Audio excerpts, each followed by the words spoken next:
Hey, it's always great to hear that music on Wednesday afternoons because that means it's time for Helping Seniors of Brevard. Always a informative, entertaining type of show that we air here every Wednesday.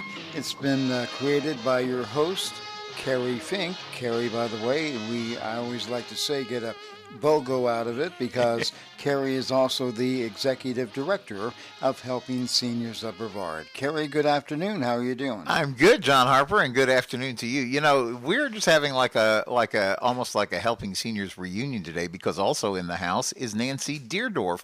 And well, first of all, I want to welcome you to the Lunchtime Wednesday broadcast. We always gather around the radio Wednesdays, 12 noon to 1 p.m. right here on 90.3 FM, WEJF. And then welcome to those of you who listen to us online at WEJF.net. There's a growing audience there as well. And certainly hello to you who are listening as a podcast because these all go out every place you find podcasts, from Apple iTunes to Hey, Alexa, play me Helping Seniors, to Spotify, iHeartRadio, you name it. If there's a podcast way to get it, it's out there. It's out there on YouTube, Facebook. The list goes on. HelpingSeniorsOfBrevard.org. It's there too. And the reason we do that is because we're all about getting information in the hands of seniors and their families so they can make the best decisions about whatever they may be running into. And we call what we do senior navigation. So our founder, he's now officially President Emeritus. His name is Joe Steckler. He's a name that everybody knows and loves here in Brevard County because he's the guy that created the Brevard Alzheimer's Foundation. They call them Joe's Clubs to these days, those adult senior daycare centers that he created and got built. And that was no easy task. And this is after a long and successful career of service to our country. He's a retired captain of the U.S. Navy.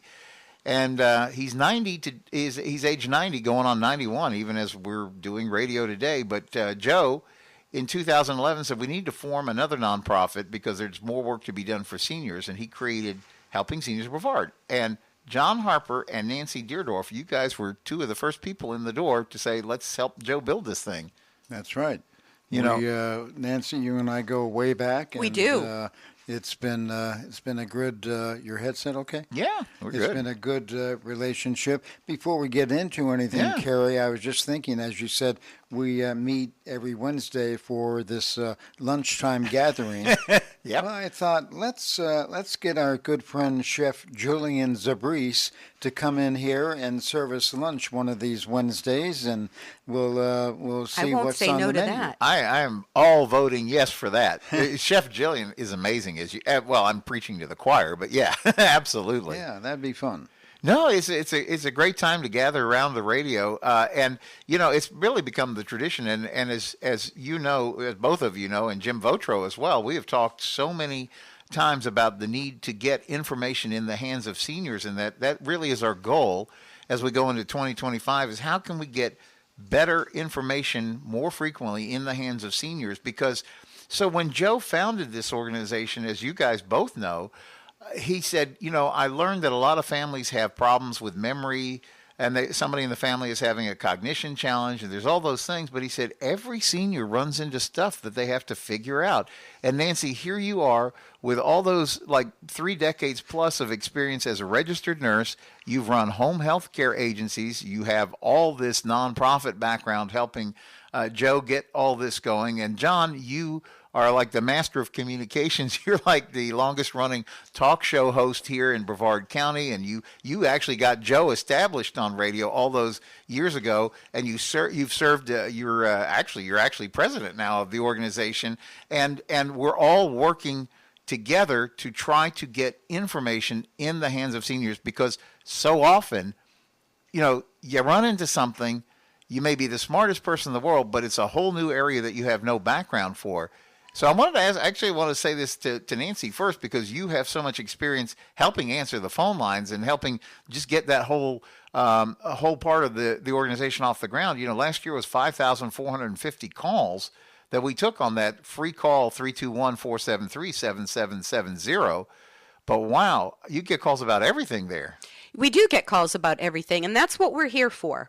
We're here to answer calls from as simple as people want a trusted handyman. Right. Or they want more complicated, a bathroom remodel, and they don't know who to trust. Right. So they call us. So it could be a simple issue like that. And sadly, we do get calls of much more serious issues, people who have food or housing insecurity, and we try to help them navigate through that to resources that can really help them. So no question or issue is off limits for folks, and many times it's the families of the senior giving us a call. Yeah, and I was going to say, actually, I've noticed too, not unfrequently, is it a person who is just a concerned citizen? Like they're calling because there's a lady 2 doors down, and they see that she's on her own, and it's looking tough for her, and they're just wondering if she's getting help that she needs and things like that. So we get all these calls, and you hit on the right word, because what we do is we call it senior navigation. We're trying to, just like you have a GPS in your car, you tell it, I'm trying to get over here. And that's what we're trying to do in the work of helping seniors, is get people not only to the right destination where they're going to get help that's going to make a difference for them. As you know, Nancy and John, Joe has always talked about the need to create an aging plan. And I guess that comes out of his experience of just working with seniors for all those decades and seeing some of the challenges they face. Most things are better, like a hurricane. We talk about hurricane plan in Florida. You're better off if you have a plan than if you just say, well, let me see what happens. Exactly. And that's how we like to view an aging plan, yeah. which we call playfully, although it's no joke, yeah. we call it getting your ducks in a row. Yeah. And we want to arm seniors with the information that they need for issues that are very common for people as they age, so they can make a plan for themselves. They may not need to use that plan, right. But it's so much better to be prepared for what may arise as you age, rather than be surprised by it and then be sort of in crisis mode. And sadly, some of the calls we get, people are already in crisis modes. And we can help there too, but it's so much easier if you plan things out and have a plan for common things that happen as you age. I always liken it. I think if it would be interesting for us to pull a couple of people who work in the fire department over and test this theory, but I imagine most of them would enjoy sitting at the firehouse, having somebody call up and say, hey, listen, I want you to come out and look at my home and make sure everything's safe, that I don't have any flammable hazards or anything going on that I need to be aware of. They would probably much rather help you say, oh, that wire looks a little frayed. That could be, or you shouldn't store your gasoline over here near this. And they will tell you those different kind of things. I am sure they would prefer that. They're quite equipped when the emergency and the house is on fire and all of that. They're quite equipped, but there's not a lot they can do. And sometimes they could save the house. Sometimes they can't. They just got to do the best they can with the situation they're presented. And I think that's not a bad analogy when we're talking about aging things, right? Because wouldn't you rather organize what you're trying to prevent the fire instead of having to put it out? Yeah, because when the fire comes, hopefully you can get it put out before it does too much damage, but it's always the challenge. I wanted to actually get John into this conversation because, John, you have watched Helping Seniors over these, now we're getting close to 15 years of service. And I remember people saying at the beginning, like, well, all you do really is answer the phone. I said, well, sometimes knowing the right place to turn is like the most key thing at the key moment. Well, that's absolutely very true, Kerry Fink. And you've got to have some place where people can turn to, trust the information that they're receiving, and know that it's been researched. It's not just a shot in the dark of, hey, here's a number, call this. So it's evolved over to the years to where we are today. Mm-hmm. We're very proud of it. I know a little bit later on you're going to be talking about one of our big success stories. Over the weekend. But it's something that you've helped put together as far as a resource for people to turn to. And we have a cadre of different types of guests that you bring on the show here to help educate our listeners into senior issues, senior problems, and how they can be resolved. So very, very important, and very proud to be a part of the organization. No, thank you, John. We're so glad to have you. We appreciate you. Because really, Nancy, what John is referring to, John Harper is referring to, is the fact that so often when you run into these senior aging issues, it's the first time in your life. We jokingly say you could be the smartest rocket scientist over at NASA, and you're brilliant. You could write equations we wouldn't even know how to decipher. But the first time mom, dad, aunt, or uncle runs into a medical situation that's totally foreign doesn't mean you're not smart and you couldn't research and figure things out. But now you don't have the time to, because now it's a crisis, and now you've got to talk to somebody who knows the things that need to be known so that you can make the wisest decision based on whatever's going on. Exactly. And, there's so many things that happen to not everyone, but almost everyone as we age. Okay. If you live in a homeowners association neighborhood, HOA fees go up. Yeah. Homeowners insurance goes up. Yep. The cost of lawn care and things like that. All of that goes up. We get a lot of calls from seniors, sadly, that have just become a widower or a widow. Yeah. And together, they were fine financially. Even folks, we get calls where their house is completely paid off. Suddenly, they find themselves a widow or widower. So not only are they dealing with the sadness and devastation of losing their loved one, they now have half the income in many cases, and HOA is going up, homeowners insurance is going up, maybe they need a new roof. Maybe the surviving spouse is the one that didn't take care of the bills and arranging things. So this is all new to them. Well, chances are, if you're married or you have a partner, one of you is going to lose your partner if you're lucky enough to age, right? And so planning for things, it's not pleasant to talk about, but planning, can I afford to live if my spouse passes away? Yeah. And planning for those kinds of things. And that's just one example of many of what we want to start to get seniors to think about. We don't want you to bury your head in the sand. We don't want to upset you by these issues. What we want is for you to have a solid plan. So when something happens, like the death of a spouse, you're prepared. You have a plan, and you're not having to come up with the plan at the same time that you're mourning the death of your loved one. That's such a good point, because I've heard many people ask me when they say, tell me a little bit about the services that you guys do. They say, well, I'm familiar with 211. Are you guys like 211? And I will say, on a good day, if somebody just called us and they needed a referral for a specific, I need to know how I could find, I need to find a resource where I can get a COVID shot or something really simple where it's, here's a phone number. Hope that works for you. Call us back if you need something else.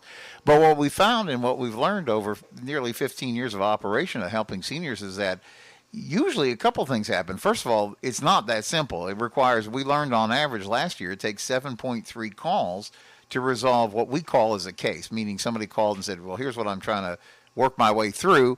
And then we go to work and we say, well, here's some ideas. Let's talk. Did that work? Now we got to go back and forth a couple of times. Maybe we have to reach out to talk to somebody on their behalf.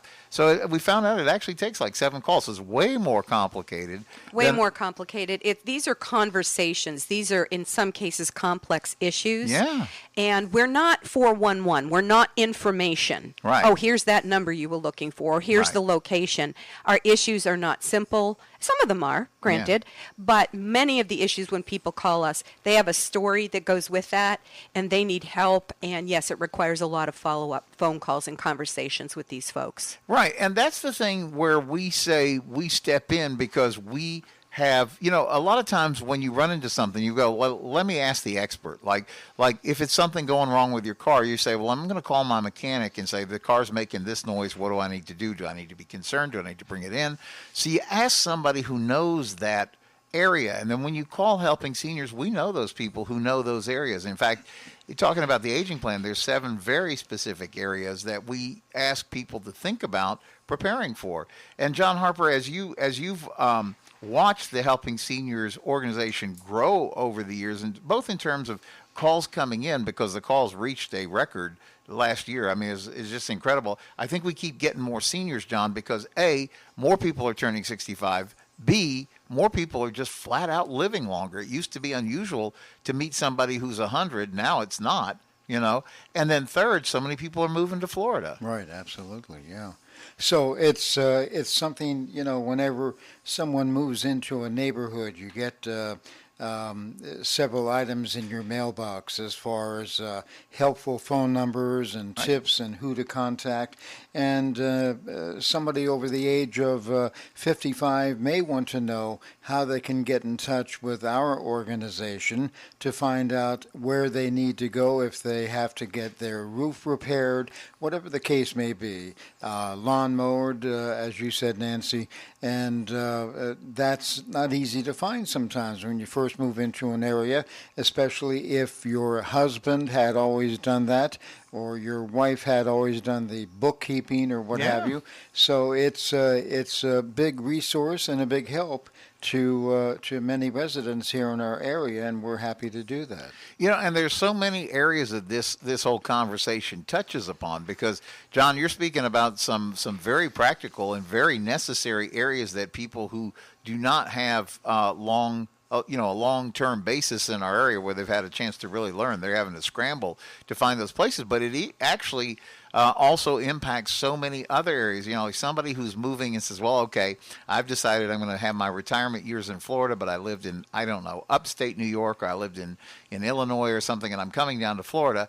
I was trying to be responsible up there. I got all my legal paperwork done. I have a jam-up, jelly-tight kind of attorney up there. They put everything together.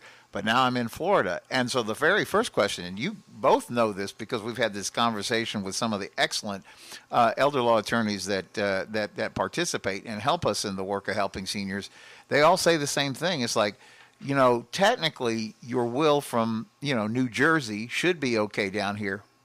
And Florida will try to interpret it, but they have certain stipulations and, quite frankly, certain protections that happen for you. This is a very senior-friendly state as far as laws go to protect seniors from things. But if you're not set up for that, some of those protections may not apply. And particularly the one I'm thinking about that I've heard every one of the elder law attorneys talk to me about is a power of attorney. Yes. Apparently, like in some states, you can just check a box and say, Nancy, you can sign everything on my behalf, and Nancy can go and do anything that needs to be done under my name. Problem is that's not apparently how it works in Florida, because you have to give everybody a specific assignment. Like this, I allow Nancy to do this. Nancy has to come back before she could do, and those kind of things. Exactly. Right? Oh, yeah, exactly. And the other thing I want to point out to John's point and your point of people moving to the state is, and we've had this problem in Florida for, many years, is Florida is a retirement destination for folks. So what we have to keep in mind is when people retire, they're usually moving away from their support system, their children, their grandchildren, family, longtime neighbors and friends. So many folks have friends down here, but then when things start to happen as people age, they're relying on that family member, that daughter or son or grandkid that helps them out, and they're now thousands of miles away. So that's something to think about too. And inevitably, I see this over and over again. When mom or dad start to fail and they need some help, usually mom or dad do not want to move back to where they came from. Yeah. They don't want to move back to the cold. They have established friends down here. So then the grandchildren, are left with a dilemma. How do we help mom and dad when they don't want to move back up here near us? You know, I have heard that so often, John Harper, when we talk to a lot of we have so many good home help care agencies, seniors helping seniors, and Jennifer and what she does with that is an example. Aqua Care. There's so many great services that are Carlos Cuesta with Synergy Home Care. We have so many great resources for people who need help at home. But this is the challenge that I've heard over and over from them. They get a lot of times the adult children of the senior living here. They retire. The parent retired down here all those years ago. Somebody comes down to visit them around the holiday time. Find out that mom and dad are really not able to manage this anymore, and then they have to go back up to wherever they're from, Indiana or whatever, and they're worried about mom and dad, and they're trying to figure out who do I trust down here to be able to not rip them off, because as you know too, John, that's a big challenge down here, is keeping our seniors safe from scams and things like that. Well, it sure is, Kerry and Nancy, and I know years ago when I first started WMEL radio, I moved up here from Miami, and my mother and my aunt remained in Miami, and I had to make sure every weekend I was heading back down there to take care of them, albeit a labor of love, but nonetheless, I had to do everything from cut the lawn to make sure the roof was repaired after Hurricane Andrew and things like that. I talk about that. I said, and in my own experience, my wife and I kind of like, we met Joe literally through, I would call it a great divine blessing, but he literally, our background is media, and he literally walked into our studio building that we had at the time and said, "What do you guys do here?" I said, "Well, we do Christian radio and TV and things like that." He said, "Well, I need to do some TV and radio because I'm starting up the Helping Seniors organization, and it's very important we get information out to seniors and their families about things to do." And so at that time we were caregivers for our mothers, and so we were getting I guess what you would call like a immersion course in caregiving, because when you're in that sandwich generation, you're trying to finish raising your kids, and now all of a sudden you've got to make sure mom is okay, just like what John was talking about. You've got to and if you think you're a good son or a good daughter, you will drop what you're doing and try to keep all those plates spinning at the same time. Nancy, you were in charge of a very large, probably the number one home health care agency in our community for many years. You saw probably firsthand about all of that. Absolutely. Not only with that, but I saw it in my own personal life. Right. Because I became a caregiver for multiple family members. Yeah. And it was one after the other. There's no harder job that you will ever do than be a caregiver for someone. And that's true whether you're in the house, actually providing minute by minute or moment by moment care, or if you're long distance and trying to arrange things so mom is taken care of from long distance, not to mention, like John, you said, that's a long ride to Miami to do week after week. And then we're talking about caregiver burnout. Many times we have seniors taking care of seniors because people are living longer. Yes. So you have a senior taking care of a senior, and then you get burnout or hospitalization, or the person who's the caregiver becoming ill because of burnout. And then it's a mess because you have the caregiver in the hospital or having to tend for themselves. So it's very important as a caregiver, and we take these kind of calls too, is how can I take care of myself as a caregiver? You should not feel guilty for taking a break. Right. Yes, you might need someone to watch mom or dad, and there's resources out there for that. But it's so important, if you're a caregiver, to take care of yourself. This is, I don't just mean physically, but mentally and emotionally too, because it's very emotional to watch a parent go downhill and in many cases do that role reversal to where you're the one kind of telling them what they need to do. And it's important for caregivers to take care of themselves and take a break and have an outlet. Yeah, you said it so well. Nancy Deardorff with Helping Seniors and John Harper with Helping Seniors and Kerry Fink with Helping Seniors. And we are going to continue the conversation on the second half of the show. Stay with us. Hey, welcome back to the second half of Helping Seniors of Brevard. Let's get back into it with your host of Helping Seniors of Brevard and the executive director. Here is none other than Kerry Fink with his special guest, Nancy Deardorff. And thank you, John Harper. We were just smiling at the beginning of the show that this really is like a little Helping Seniors reunion today, because like I was saying at the outset, both of you have been with Joe since before there was a Helping Seniors. You both helped him in the Brevard Alzheimer's world, and then have been faithfully side by side. And John Harper now serving as the president. Joe is alive and well and doing great. He's 90 going on 91, but he has officially passed the baton and said, you guys need to run with this, and I'll help as much as I can and kibitz. And he's writing articles and doing everything. So he's our president emeritus, and then also just helps wherever he can to make sure. And we were all talking, Nancy. Same thing. You helped Joe. You were on the board originally as Joe established the whole organization, and you were kind enough to come off the board and say, Kerry, I'll help you guys and bring my expertise. You have the registered nurse experience, you have the home health care experience, you have the nonprofit experience, and help us build this organization. And I was thinking, when we were all out at the Muscle Car Museum on Sunday, we all said the same thing because we knew Joe was it was in rehab. He'd had a hospital stay and he's doing well and he's gaining on it, but he is in rehab and he's complaining about physical therapy, which, Nancy, is probably a good sign because when you're complaining, yes, that means you feel well enough and you're on the right track to be complaining about it, right? Yeah, they put him through, strenuous exercises, and I visited him a few times, and he was exhausted. I said, well, that means the physical therapists are doing their job. Yeah, they're. I remember when Joe had a stroke back in, I want to say it was like 2012. It was like almost right when we had started helping seniors, and Joe had a stroke, and he calls us into the rehab center where he's at, and Joe is laying there recovering, and this is Joe's spirit. He goes, I want you guys to film this.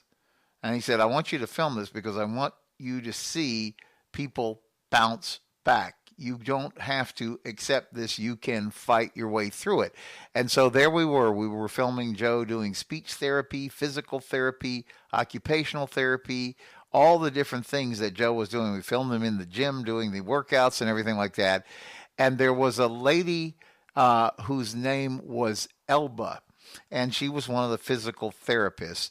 And Joe called her Napoleon because he felt she was marching him well past his ability to do things. But the postscript to the story was literally, and I remember this because all these TV episodes, by the way, are available at Helping Seniors of Brevard.org. You can actually go back and see these on the YouTube channel because we archive everything, Nancy. If it's on Facebook, wherever it is, we will make sure it's available because people run into stuff, and just because it was recorded a year or two back doesn't necessarily mean that the information is valuable.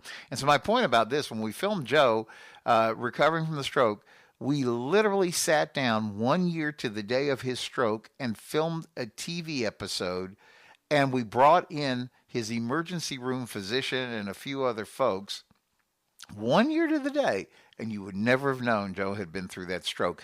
And I remember the words of the emergency room doctor when she came in. She goes, "You look a whole lot better than the last time I saw you." Yes, yeah. And she said, we don't usually get to see how it turns out for our patients because, we get them stabilized and then, we kind of lose track at that point. She says, "It's really good to see you, Joe." Absolutely. But, and he recovered so well from that. So it was a very selfless thing that he did to allow that filming, yeah, and then to tape his condition a year later to show people you can bounce back. You can do this. And this was my point. So we get out to the Muscle Car Museum on Sunday for the grand raffle, and Joe couldn't be there because he is literally going through the PT and stuff now in the rehab. And but we all said the same thing. We got to do this right so we make Joe proud. And Absolutely, yes. Did it turn out terrific. We had a wonderful time. John Harper, as you know, you and Jim were there doing radio and pulling stuff together. And what a great Sunday afternoon at the museum that was. It was a lot of fun. Had a chance to meet many of our listeners here to this radio program, and also all of the people that were coming through the doors, everyone that I had a chance to, and also to overhear their conversations with other of our board members and people associated with our organization. They all agreed that, hey, this is a great organization. We're happy to promote it by purchasing these raffle tickets, and we like what you're doing. Keep it up. That was what was really so heartwarming. We struggle each year. We go back after we do one of these, and it's grown every year, as you know. We start, I think the first year, Mark Pylock, the very generous and kind owner of the American Muscle Car Museum, and we never take it for granted. He's invited us back each year to do our car raffle. And I remember the first time when Joe and at the time our treasurer, Ed Fleece, had gone to speak to him. He was building the car museum, and he said, "No, when it's done, I'll have you guys come in here. You can do your car raffle here." So this was our 8th car raffle. 7 of them have been drawn right there on the grounds of the American Muscle Car Museum, and it's grown. And so a couple of years ago, we found out so many people were showing up. We had huge lines out the door, and we said we got to work real hard to make that better. And then last year we had made that better, but we found out so many people, it was a record number of folks who showed up. we caused ourselves parking problems. So we got to get to work, roll up our sleeves, and figure out how to make that part a better experience. And I think we really got there this year, because it was really Mark Pylock's suggestion. He said, Kerry, your event is getting so large that we really need to make this a daylight hours event. He said, how about you guys have this on a Sunday afternoon, so it's daylight on both sides. When people are coming in, try to park. It's very easy for them to see where they're going and get parked and get to the museum. And same thing on the way home. It's daylight, so it's going to be easier for seniors and families to navigate that. They said, plus, if we do this indoors and outdoors, because it's daylight, you can do stuff outdoors. You can have exhibits. We had a whole thing called the Brevard Adventure Village. So we had all of those things going on. And then even on top of that, because we were able to be indoors, outdoors, it really spread the crowd around. So even though there was tons of people out there, it didn't feel quite as packed. I was joking. I said I'd never thought I would see the American Muscle Car Museum itself be crowded, but boy, it was last year. Last year was crowded, and this year was so much better, making it an indoor and outdoor event. Oh, it was the best. During daylight hours. It was so nice because when people toured the museum, there was room to move around, and it was such a much more pleasant experience than being overcrowded in there. So this year's event was just such a success. I loved it. It was kid friendly. Yes. In that we also made a change. We made several changes from last year based on feedback from our attendees. Yeah, we're listening. Yes, we had someone from the Melbourne Detective White from Melbourne PD out there to direct traffic. Yeah. We had a golf cart to transport people back and forth if they were parked far away. We had easily accessible handicap parking and drop-off spots.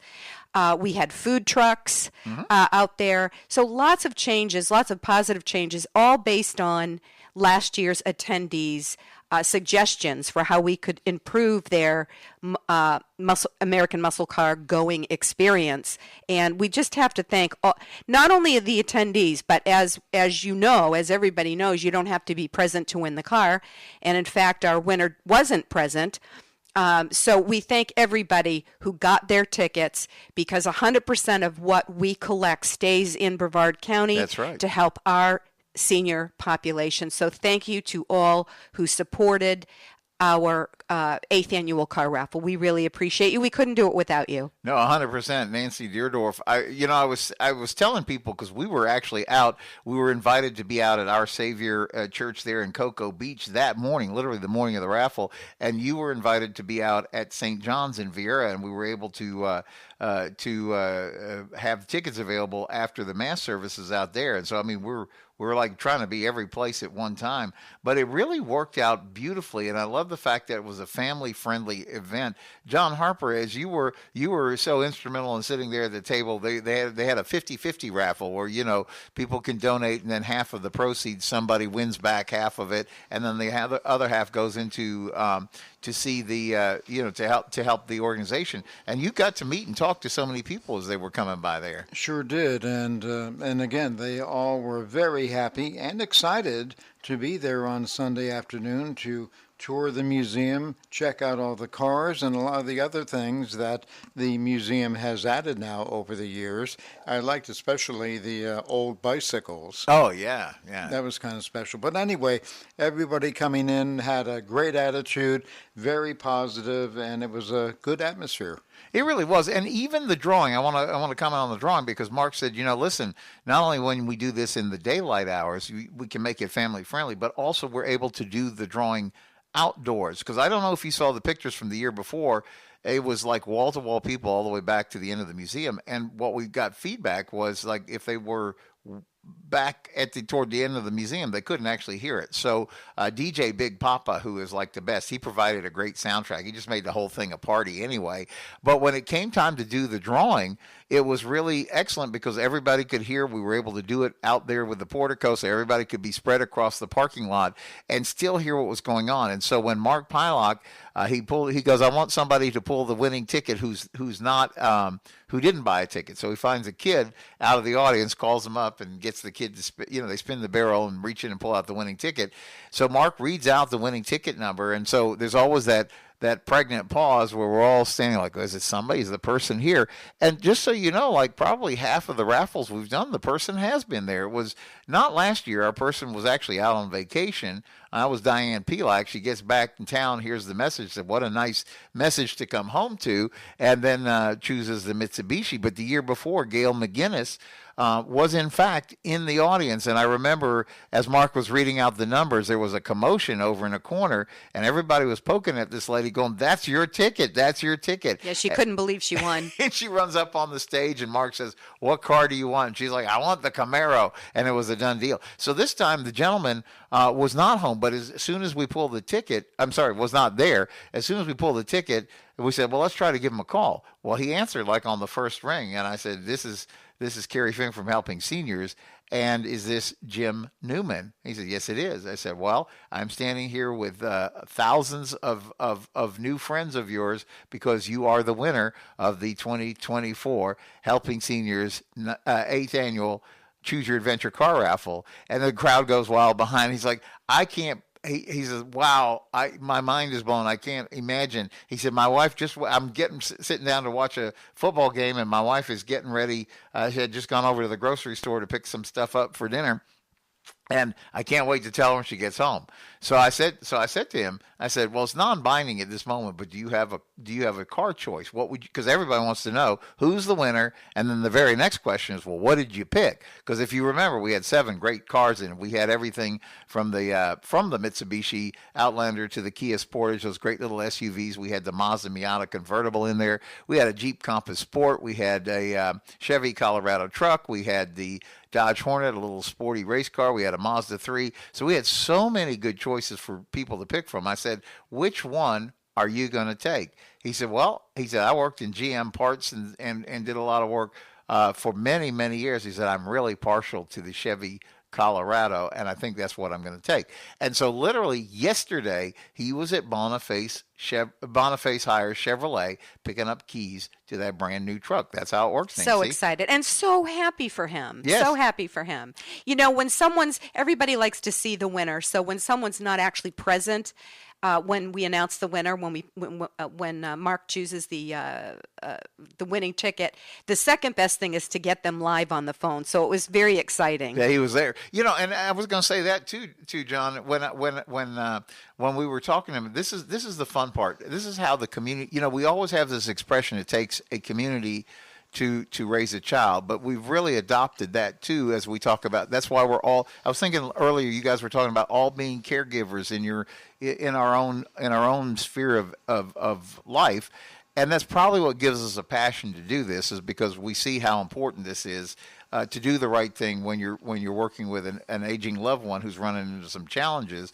And so that gives us the reason to do what it is. But what I love about it is the spirit of the people who come behind it. Like I was talking to him, and he says, he said, I really want to get involved in the organization. I want to help you guys, whatever I can do, because I'll stick a sticker on the back of my truck saying, this is, real people win Helping Seniors car raffles and stuff like that. But he said, really, I want to help you. He actually does credit card processing, and he said, I have some ways I can help you guys even save more money next year when you do this, and I want to do that because he said I'm grateful that I won, but he said also what you guys are doing is so important, and that's the spirit. It really takes a village for us working together to make sure we're doing the right things for seniors, John. Well, it sure is, Kerry and Nancy, and doing the right thing is what we are all about.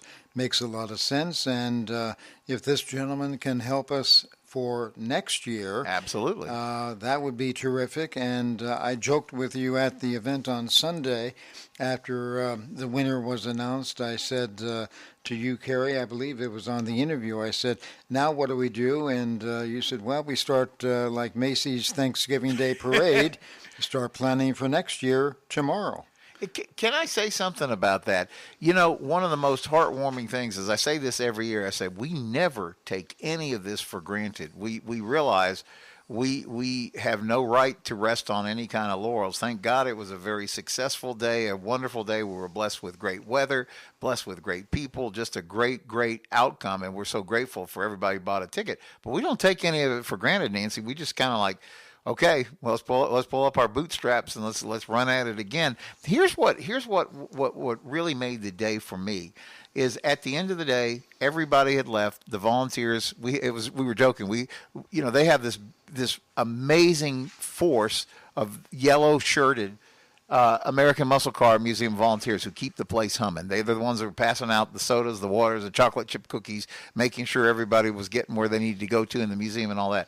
And then this year we called ourselves the Red Shirt Volunteers because we all had red I Am Helping Senior shirts, and we had a whole team of everybody was going home. They were getting ready to lock up the place, and Mark Pilot comes out, and he's the owner of the museum. And remember, at the end of the day, this is kind of like his private garage. Right, The only way you can go in is, and he does this for so many charities. You gotta make sure you get there. But Mark is such a blessing in our community. But he opens up the doors and helps charities with the fundraisers by letting that be a venue for these. And so he comes out and he said, Kerry, this was really went well. I said, yes, sir, Mark. You were the guy that said we should do this as a daylight event, and this was 100% the way to go. And we stood there and talked for a few minutes, and something happened that has never happened in 7 years, because they've always come back to us like a week or two later and said, yeah, we want you guys back. Let's sit down and look at the calendar. I got a text the very next morning from Andrew Mackey, who is the event coordinator, and that's where all the real work happens because he's got to get the volunteers in play. He's got to get all of that in play. And he sent us and he's given us a date for the 9th annual Choose Your Adventure Helping Seniors Car Raffle, and you are about to hear it first right here today on 90.3 FM WEJF, the home of Helping Seniors Radio. So go ahead and get a pencil so you can jot this down, because your day is already taken, because you want to be there and make plans for it right now. Push all your vacation plans around to either side. I'm going to go visit the grandkids to either side. Save this date. Sunday, October 25th. 6th. 26th. Thank you. 26th. Thank you. 26th, 2025. That's probably where I was getting confused. Sunday, October 26th, 2025. We're going to be right back at the American Muscle Car Museum for the 9th annual Choose Your Adventure Car Raffle. There you go, just like Macy's and their parade already starting to plan for next year. Well, we're just grateful, first of all, that Mark would have us back. Yeah. We're grateful that AJ will help us once again. I was talking to AJ, and he said, Joe Steckler and I have been raffling off cars for charities going back to the mid-'90s. Yes. And what a great force in the community that AJ is. He's just known for helping out the community like this. He's done so much work, just like Mark Pylock with animals. He's helped the sheriff's office. He helps us. He's just really been a blessing in his community. But isn't it nice that now here we are. We get to go into November as we get to start planning because everything is already mapped out for next year. So we're really believing that we're going to be able to take advantage of that extra time and make next year's even bigger and better than what we did this year. Yes, and it's wonderful that somebody wins a car, but at the end of the day, what we want folks to keep in mind is this is how we survive. So there's so many, again, I thank everybody that got a ticket because that's what we use to survive. That's why Helping Seniors exists. And we're so grateful. So I always say there's no losers. So even if you didn't win a car, but you got a ticket, you supported the work of Helping Seniors of Brevard. So you're all winners in my book. And just thank you so much for everybody who supported our grand event. It's a good point, Nancy. I'm glad you brought that up. One more thing, Kerry and Nancy. We've been talking about AJ hires throughout the show, but we really need to kind of, as Jim Votro and I say, tip our transmitter to AJ and all of the work that he did not only on this year's raffle, but as you were just mentioning, going way back for many years with Joe Steckler. So well, and I also want to take a minute to just give a very big thank you because some great folks also chipped in to make this possible, because what we don't want to do is we don't want to pay for a party. So Mark makes everything available. We want the money to go directly into the charity and let us do the work that we need to do.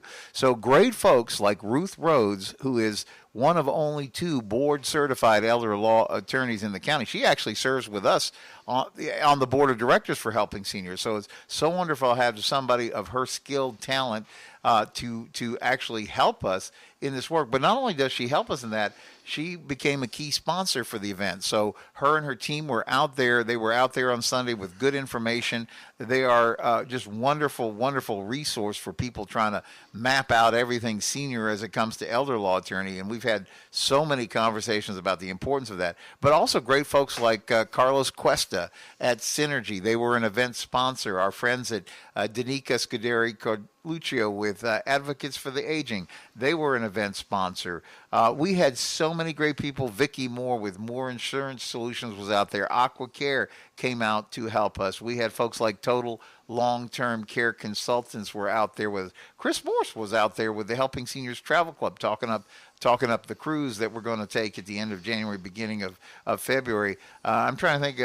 We had also O'Galley Arts District out there. We had, don't forget, Companion Animal Care. Absolutely. That's a nonprofit. Right. They support us. We in turn support them. We also had Dunkin' Donuts from Indialantic out there. Yep. We had awesome food trucks from 321 Sprinkles. Yep. Ice cream truck, soft serve. We had Wassy Shave Ice, which don't be fooled by the name. Not only do they have delicious shave ice, they have awesome Caribbean food. Oh, it was terrific. Roto Kitchen we had out.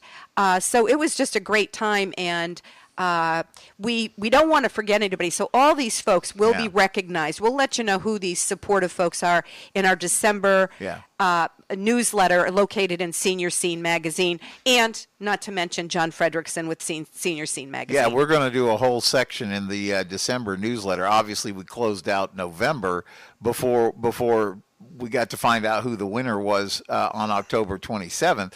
But we're going to do we'll have some pictures and things. It's going to be fun. In fact, I think later today we're going to have a picture of Jim Newman, our winner, picking up his truck at Boniface Hire Chevrolet. Also, Kerry and Nancy, one other person very important in our success for last year's event and this year as well, and that's Dave Poor, the general manager at the Beach, 98.3 The Beach. Oh, absolutely. Absolutely. There's not enough time to thank everybody on this show, but we're not going to forget anybody. Yes, thank you to him and 98.5 The Beach for getting the word out. They got 100% behind us. In fact, we were so appreciative of everything, the difference that Dave Poor personally made to us. We got him a plaque last year, and you know what, Jim, we got to get him another plaque because he did it again. Yeah, he did it again. We are so grateful. Again, we don't take any of this help for granted, but we're so grateful because when everybody gets together with us, we can make a difference for the